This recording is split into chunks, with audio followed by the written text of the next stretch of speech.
Good morning और हर हर महादेव, जय शनि महाराज। तो लव यू ऑल, आप सबको दिल से प्रणाम, थैंक यू। आज एक बहुत प्यारा सॉन्ग, हमारा भाई, छोटा भाई टुनटुन, बहुत अच्छा राइटर, बहुत अच्छा इंसान, अनंता म्यूजिक से बहुत प्यारा सॉन्ग आज रिलीज हुआ है, चूड़ी हरियर का, चूड़ी हरियर की। और कल मैं लाइव आऊँगा, कुछ बातें करनी है आप लोगों से और प्यारी बातें करनी है कि आप लोग जो प्यार देते हैं, आशीर्वाद देते हैं, उस बातों पे बात करना है। कुछ लोगों को बताना भी है क्योंकि बर्दाश्त बहुत कम हो रहा है। अब जितना दिन किया था मैं कर ही रहा था कि कुछ हो ना, कुछ बातें ना हो। और भैया सभी मैं यही कहूँगा कि भैया आप अपने साथ रहने वाले लोगों को थोड़ा सा समझाइए, न तो हम खुलब तो खुल जाइए। हम तो तार लोग सब जना के पता है, हम खुलब तो खुल जाए, तो हमारे के खोल लो मत। आ के का हो, के का ना हो, के कैसन हो, के कौन लकीर खींचेला, के का कैले बा, हम काल बतिया अभी बरा ना बतिया नहीं जा तनी शूटिंग पर।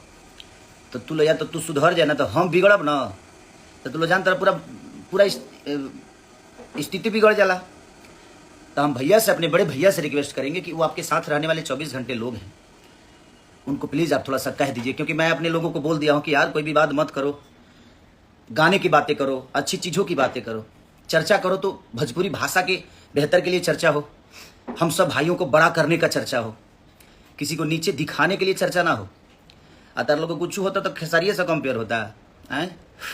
तो तू सुधर ना, तो हम बिगड़ब न बाबू, तो हम बिगड़िए जाइले, तो हमारा के खोदल मत ना, तो हम खोदब न तो पूरा स्थिति खोदा जाला, तू लोग तो जानता रह।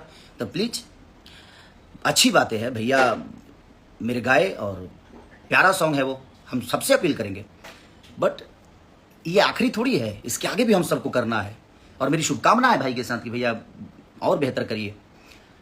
और तार लोग कंपेयर करते रहते, हर चीज़ में कंपेयर करो, डांसों में करो, वीडियो में करो, एक्टिंगों में करो, कॉमेडियों में करो, गायकियों में करो, हर चीज़ में करो, समाज से लेके परिवार से लेके हर चीज़ में कंपेयर करा लो। खाली एगो बेमतलब कि तू लोग लकीर खींचे वाला जब बात करता रहो, तो उदित भैया तो 10,000 गाना गौले हुई हैं, वो बिहारे के हूँ मैं, तो वो लकीर ना हो। श्रद्धा सिन्हा जी जो हमारी लीजेंड है, उन्होंने बहुत प्यारा भोजपुरी को बड़ा करने में योगदान रहा। पंकज त्रिपाठी जी बिहारी के हैं, हमारे गोपालगंज जिला के हैं, उन्होंने हिंदी में इतने बड़े बड़े लेवल पे काम किया, वो गौरव नहीं है, वो लकीर नहीं है। मनोज बाजपेयी जी, संजय मिश्रा जी, भरत शर्मा जी, गोपाल राय जी, ये जितने भी हैं लीजेंड जो हैं, ये सब का है भाई, ये सब वो लकीर ना हो। तारा लो बेमतलब कि खेसारी से कंपेयर, मैंने कहता हूँ खेसारी के नीचे देखा क्योंकि नीचे देखा दला से कोई बड़ा हो जाई ना। हमारी शुभकामना है कि हमारी भोजपुरी भाषा के और भी मेरे भाई हैं, और जाकर लोग हिंदी में गाएं, लेकिन उससे हमारी भाषा का कोई मान सम्मान नहीं बढ़ने वाला। हमारा उन्नति हो सकता है, हम आगे बढ़ सकते हैं, हमारा भाषा नहीं। हमारी भोजपुरी भाषा अगर हिंदी फिल्मों में यूज होती है तो हमारा भाषा बड़ा हो रहा है। बट यार मत करो यार सब, न तब हम लइकन के बोल दी, खोल दी सबके, हम खोल दे तो खुल जाए सब कुछ। तब प्लीज हमारे के शांत रहता समझ दे, गाना बजाना के बात कर लिया। भोजपुरी आज एगो गाना रिलीज भइल बा, आ कौन व्यू कहाँ से कैसे जाला वो अब हमसे छुपल बा कि तारा लो से छुपल बा। जिन जना बोला तारे जो हई हो गई, तो तारा लो से छुपल बा। तनी शिवलिंग पर क्रिया खा के कहिए लो जो ओरिजिनल का बा, सही का बा, गलत का बा है। तो प्लीज रिक्वेस्ट बा, हम अपना भैया से कहो कि भैया तनी कुछ चमन वो साथे बा लोग के समझाई, ना तो हम अपना लइकन के बोल देब ना, तो फिर ओकरा बाद दूसरा स्थिति होखे लगी, फिर शुरू हो जाए ड्रामा। तो ड्रामा मत करो लो बाबू, ना तो जानते रहो हमारे बारे में तो जानते रहो कि हमारा इतना केहू नहीं बोली। तो प्लीज रिक्वेस्ट यू।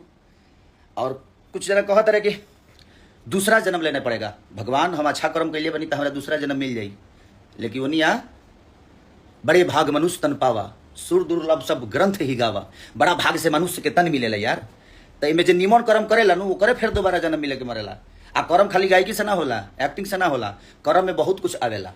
तो ओकरा के ध्यान रख लो। आ तू लोग ई मत करो जो हम अपना लइकन के बोल दी कि शुरू हो जैसा। हमारे सब फैन देवता रूपी श्रोता जवन बा, जे हमरा के प्यार करेला, वो खुलिया से तो खुल लिया सा। जैसे कोशिश ये कर लो कि गाना में मजा लिया जाओ, अच्छी बातें है।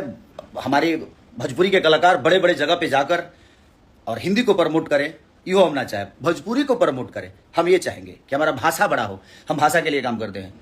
तो बस लकीर वाला बात फिर से मत कहल कर लो, मजा लो, हमू मजा लेता नहीं, हमको अच्छा लगता और सब लोग एंजॉय करें। और आज अनंता म्यूजिक से एगो गाना रिलीज भइल बा, तो ओकरा पर विशेष ध्यान दिला रहा है। पगला फैन लव यू, ऐसा ही मजा लो और एकदम उड़ाओ चूड़ी हरियर का, ठीक है। Love you all, thank you, bye by.